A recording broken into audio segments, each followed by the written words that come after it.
గగనయాన్ ప్రాజెక్టులో భాగంగా ఇస్రో మరో కీలక ముందడుగు వేసింది. మానవ సహిత అంటే మనుషులతో కూడిన అంతరిక్ష ప్రయోగం దిశగా ఇస్రో ఈ కీలక ముందడుగు వేసిందని చెప్పాలి.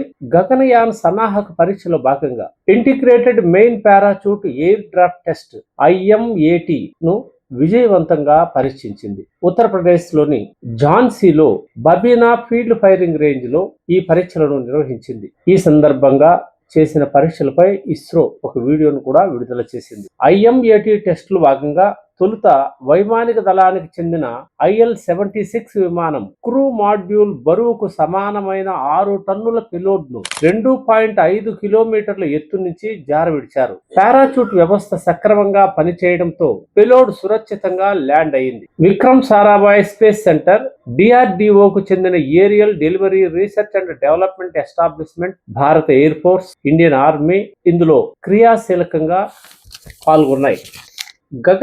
గగనయాన్ క్రూ మాడ్యూల్ సురక్షితంగా ల్యాండింగ్ కోసం మొత్తం 4 రకాలైన 10 పారాచూట్లను ఇస్రో ఏర్పాటు చేసింది. ఇందులో 3 ప్రధాన పారాచూట్లు క్రూ మాడ్యూల్ను సురక్షితంగా భూమిపైకి తీసుకురావడానికి కీలకంగా వ్యవహరిస్తాయి. తాజా పరీక్షల్లో ఇవి 2 తెరుచుకోవడం ఆలస్యమైతే ల్యాండింగ్ వ్యవస్థ ఎలా పనిచేస్తుందో, వేగం నియంత్రణలో ఏ మేరకు ఇది ఉంటుంది అనే అంశాలను ఈ సందర్భంగా శాస్త్రవేత్తలు పరీక్షించారు. ఈ పరీక్షలు గగనయాన్ ప్రాజెక్టు మనుషులతో కూడి చేపట్టడానికి సన్నాహకంగా చెప్పవచ్చు. ఒక్కొక్క కీలకమైన దశ దాటుకుంటూ మానవ సహిత గగనయాన్ పరీక్ష చేపట్టడానికి భారత అంతరిక్ష పరిశోధనా సంస్థ సముచితంగా ముందుకు సాగిపోతుండడం దేశ ప్రయోజనాల దృష్ట్యా అభినందించదగినది. అలాగే ఈ గగనయాన్ ప్రాజెక్టులో మనుషులను తీసుకెళ్తే ఇది అమెరికా, రష్యా, చైనాల తరఫున కూడా మనం తీసిపోని విధంగా వారికి ధీటుగా వారి సరసన